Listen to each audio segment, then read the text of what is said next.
Hey everyone, Happy New Year, and we want to say Happy New Year and welcome to the very first Radiotopia Presents of 2024.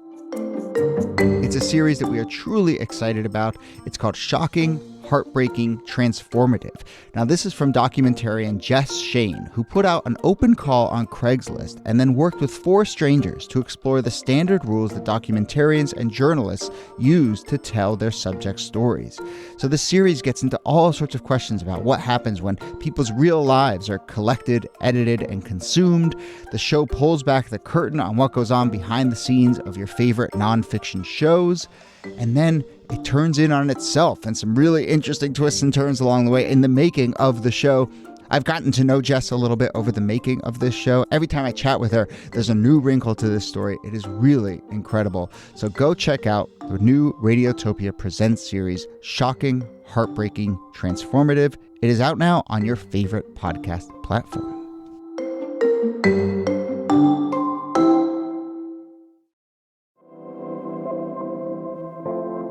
Hello and welcome to This Day in Esoteric Political History from Radiotopia. My name is Jody Avergan. This day, July 29th, 1915, July 28th to be precise, an incredibly dramatic and swift turn of events on the island nation of Haiti. For one, the day before, the president of Haiti, President Jean Vilbrun Guillaume Sam, had been assassinated, and this was just after he'd ordered the execution of a number of his political opponents and prisoners, including the former president. Sam had been president for just a few months, but now he had been killed, and there was chaos and a power vacuum in Haiti. I promise I am not reading headlines from last week. This is from 1915. But into this chaos and this power vacuum arrive U.S. troops. On this day, 330 United States Marines who had been stationed on Navy ships just off the coast landed in Port-au-Prince on the authority of U.S. President Woodrow Wilson. They established control of Haiti's political and financial interests. From there, they retain control. The U.S. basically rewrites the Haitian Constitution, and what was framed at first as an emergency intervention turns into a shocker, decades-long occupation, essentially. So here to discuss this moment and its roots and its legacy are, as always, Nicole Hemmer of Columbia and Kellie Carter-Jackson of Wellesley. Hello there. Hello, Jody. Hey there. And we are joined once again back for another episode by Jelani Cobb of The New Yorker and Columbia Journalism School. Jelani, thanks for sticking around and doing another episode with us. Oh, no, I'm like that guy who shows up to your house for a party and then turns into a house guest. Yeah, exactly. Wait, is Jelani still here? Jelani's asleep. He actually got a pillow and he's been here for 2 days. Jelani has tenants' rights in this podcast now. Right, exactly. Jelani is a squatter. Well, I think squatters' rights may have been what Woodrow Wilson had in mind, actually, with Haiti. We'll get into that. Really. But Kellie, let's start with some context here. And Sure. It feels like, look, you can do this with U.S. history, which is you can take any moment, and when you say, what does it mean? You can be like, well, how far back do you want to start? Yeah. But it does feel like with Haiti in particular, when you look at an incident, you kind of have to say, well, let's rewind the clock a couple hundred years and really talk about where this started. Do. So lay out that context. Yeah, you really have to go back. You have to go back to 1791 at the start of the Haitian Revolution, when this small island that is really the crown jewel of the French Empire starts a rebellion that escalates into a revolution that becomes the first Black independent nation in the Western Hemisphere, led by Haitian leaders like Toussaint Louverture and Jean-Jacques Dessalines and Henri Christophe. When Haiti gets its independence in 1804, it has the second highest quality of life in all of the Atlantic world. I think people forget how prosperous the island of Haiti was, that it was responsible for 40% of all French trade, and that it produced more sugar than Jamaica, Cuba, and Brazil combined.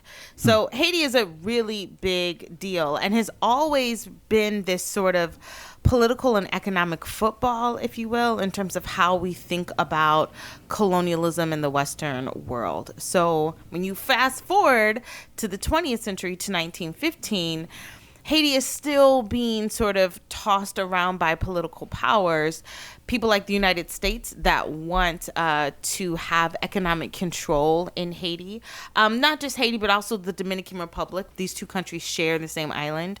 And really how difficult it has been for Haitians to maintain their autonomy, their agency in the face of these European and American empires that are constantly trying to ravish its resources. Yeah, I think that also the context of Haiti being a majority Black island, I mean, a country plays into this, right? Mm-hmm. That there is, especially by the time you get to Woodrow Wilson, this conviction, the sort of idea of a white man's burden that has been imported from Britain, and that the Haitians, even though they've been ruling themselves quite well for quite a long time, are not really capable of independence, and that they need to be guided, shepherded by a U.S. guardian to full independence. Yeah, I think the interesting thing about this is, Haiti as part of the bigger conversation about the Monroe Doctrine and, what it facilitated in American history and American foreign policy. But in 1915, the invasion and occupation of Haiti is justified by, or I'll say the rationale that's presented, I won't say it's justified, but the rationale that's presented is that there's a concern that the government, the Haitian government, which has debts to Germany, will be occupied by the Germans. And this is in the course of the First World War. And that would compromise Haitian independence and therefore compromise American independence in the Western Hemisphere. And so they have to do this as a defensive measure, almost, installing American troops as an occupying force to thwart any designs that Germany may have had on Haiti. But that doesn't explain why the war ends in 1918 and the United States stays there for, I think, 14 more years after that, as an occupying force. And so it increasingly looks, as time goes on, that, the German thing was just a fig leaf for this. And, even the kind of thinking that goes along with the occupation, where American soldiers, specifically American soldiers from the South, are given priority for the occupying force, because the belief is that white Southerners know how to handle Black people. And of course, Black people are all fungible. If you speak Creole or if you speak French, or if you were born and raised in Georgia and you speak English, you're all the same, kind of people. And what we need is like a good Georgian white man or good Alabamian white man who can come in and instill order among these people. Yeah, the anti-Blackness, the idea of anti-Blackness monopolizes the sentiment in how people are treated. But it also is astonishing to see white Americans that are like, look at these Black people that speak French. There's not a recognition, or in the DR, Black people that speak Spanish. There's not a recognition of Blackness operating outside of the monolith that they are so accustomed to. Yeah. Admittedly, every time Idris Elba opens his mouth, especially when he was on The Wire, admittedly, there was a similar kind of reaction. People thought he really was Stringer Bell. Yeah. And what's the new one? There's that Lupin. Yeah, Is that the new? I'm sure he gets the same. Yeah, people lose their minds. So I'm just struck by the swiftness of this action. I mean, clearly, Haiti is devolving swiftly into chaos. There's a series of assassinations and political upheaval. But I suppose, Jelani, you laid out the rationale for having ships, literally in the harbor with troops ready to jump in. But I mean, it's, the day after the assassination, the troops are there. Shortly thereafter, they're rewriting the Constitution. I mean, what's the way to frame this question? Is this a existing playbook, or is this the U.S. being incredibly opportune, to use the most generous word possible? I think it's both, and especially the part about rewriting constitutions, because just 17 years before this, in the Spanish-American War, the United States enters with the argument that it's defending these Spanish colonies, Puerto Rico and Cuba, from the atrocious treatment, which there was, atrocious treatment from the Spanish, but that didn't mean that the United States had a vested interest in democracy building there, because they create since the Cuban Constitution, as a write-on, an amendment to a bill on a completely separate thing. I could be wrong about what it was, but it was a completely unrelated bill that I think is budgetary of some sort. But the Platt Amendment, let's just write a constitution and hand it to these people. And the same thing that happens in the Philippines, which have been fighting for their own independence outside of the context of the Americans, and initially believed that the Americans were aiding, the whole 1776 thing. They get it until they realize that the United States wants to just simply replace the Spanish, not be a force for Philippine independence. And so I think that it's really, Haiti has to be understood, and what happened in 1915 has to be understood in the context of these interventions, and especially also the United States thinking of itself as a white nation and its providential oversight of these lands that were full of people of color, which is one prominent theme in understanding how these things happen. Yeah, the Philippines is a really important story at this moment, too, because part of what the U.S. had done was said, we will give you your independence in 1916. And once again, Woodrow Wilson, who's out there claiming he's going to make the world safe for democracy and touting the doctrine of self-determination, he doesn't deliver that independence in 1916. It's another 30 years before that happens. And so it's kind of it's all wrapped in together into the same mindset that really cuts against what Wilson is saying politics should look like. Mm-hmm. And it's also interesting that, but in the case of Haiti, the first thing they want to do is rewrite the Constitution, which seems absurd that you would go into another country and say, let's redo your Constitution, and make the first line of business the idea that foreigners can now purchase land and own land or have land owning rights, which is something that was specifically against the Haitian Constitution, because they were keenly aware that the moment foreigners came in and owned land, that they would use that as a ability to sort of gain control over all of the island. If they could buy out one piece, who's to say they couldn't buy the whole island? And those attempts to have economic control, which lead into political control, is that sort of nefarious pattern that Haitians were in a lot of ways sort of helpless to combat, because so much of the military presence is there to ensure this happens by force. Yeah, and I think that also gets to one of your questions, Jody, which is, was this planned or was this opportunistic?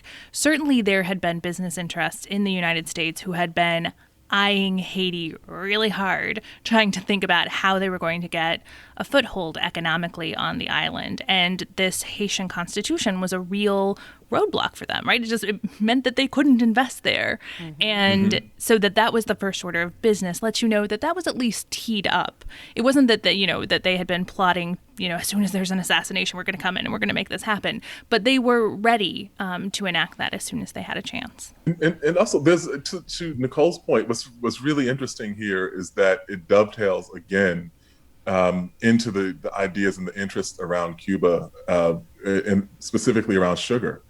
And one of the things that is a lost part of New York's history is that the city was a major sugar refinement center, in the 19th century and even into the 20th century. And so, consequently, there have been New York interests that were serious advocates for intervention in Haiti and in Cuba. And not to forget that even in the middle of the 19th century, the United States thought about annexing Cuba outright. But one of the mitigating factors driving against it was the significant number of Black people. And so they were kind of like, look, we have this problem not knowing what to do with the Black people we already have. And you're saying we're going to go out and get more. But the same thing comes up again in the 1950s with sugar and Hawaii. And it's sugar like following the sugar crumbs, forgive the bad pun, but if we're following the sugar crumbs, we find this same sort of dynamic of American intervention and American foreign policy, heavily considering, this one cash crop. I think of the Domino Sugar Factory in New York City. That's right. And just I think there's so much of this history that we live in or pass by, and we don't realize that this has connections to the larger global world. Something like a sugar factory, which seems benign, has major economic and political interests in a lot of these Caribbean islands. Sure. And of course, in the 50s, we get banana republics too. In that same, so I don't know if there was a term sugar republics or not. So let's keep painting the picture of this, both this incident that we're discussing here in 1915, but then also, we should again point out that we're talking about an occupation that goes for a generation or so as well. What else helps us really understand the severity of this moment? Well, occupation is violent. Above all else, occupation is violent. So there are two major rebellions that take place on the island. Several thousand Haitians are killed. Over the course of this period, 15,000 Haitians are killed. Many civilians are killed by American soldiers. Anyone who had a gun was certainly shot down. But even those who didn't possess weapons or arms were also shot down by the military. And this sort of callous, violent way of living in Haiti really scars the island, especially for people who grew up in that generation, fearing what American soldiers might do to them. I think those stories of just trauma and harm are stories that people still hold with them to this day. So to that point, to this day, I'm curious if we see what's happening in Haiti now through an understanding of stories like this. What does it do for our understanding of what the island is going through right now, Jelani? I think that what happens, so the general public in the United States doesn't know much about Haiti unless they're people of Haitian or Caribbean descent. And what they do know is that it's this place that is constantly beleaguered and full of turmoil and difficulty, and that this is just the latest installment. But there's a kind of invisible hand, of foreign intervention here, and we don't really understand all of the dynamics. And in a way, that's a similar theme. We don't understand the history of how we got to this moment, and therefore we don't understand the moment that we're in. The United States is deeply complicit and deeply implicated in Haitian history. And so I think that we can't really understand this moment without really thinking about what American history has meant to Haitians and the ways in which our histories are interwoven. Well, we will leave it there. Jelani Cobb, thank you again for joining us. And if you haven't heard the previous episode with Jelani about the Kerner Commission, go back and listen to that. Find his work at The New Yorker. And what else you got going on? You can plug away. Oh, I'm just, doing... Not that that's not enough. I'm writing, I will, when this airs, depending upon when it airs, I will have a story out about Derek Bell and the origins of critical race theory. There's been obviously a lot of conversation about that, and that will be in The New Yorker. There's obviously been a lot of conversation about critical race theory. The people who hate it have one big advantage of not having read any of it. And the story of Derek Bell, who is this stalwart attorney in Mississippi filing desegregation cases in the 1960s, very much at the risk of his own life, who evolves into this very sharp critic of where things went wrong in the civil rights movement, is unsettling and inspiring and thought-provoking, I think, and has been completely misconstrued for kind of political interests. And so that's what I'm working on now. All right, great. Well, we will look out for that. So thanks again for doing this. And thank you. Nicole Hemmer, thanks to you, as always. Thank you, Jody. And Kellie Carter-Jackson, thanks to you. My pleasure. This Day in Esoteric Political History is a proud member of Radiotopia from PRX, a network of independent, listener-supported, artist-owned podcasts. Our researcher and producer is Jacob Feldman. Our producer is Brittany Brown. You can get in touch with us with any questions or comments or ideas for the show. Email us thisdaypod@gmail.com, or you can find a form at thisdaypod.com. My name is Jody Abergan. Thanks again for listening, and we'll see you soon.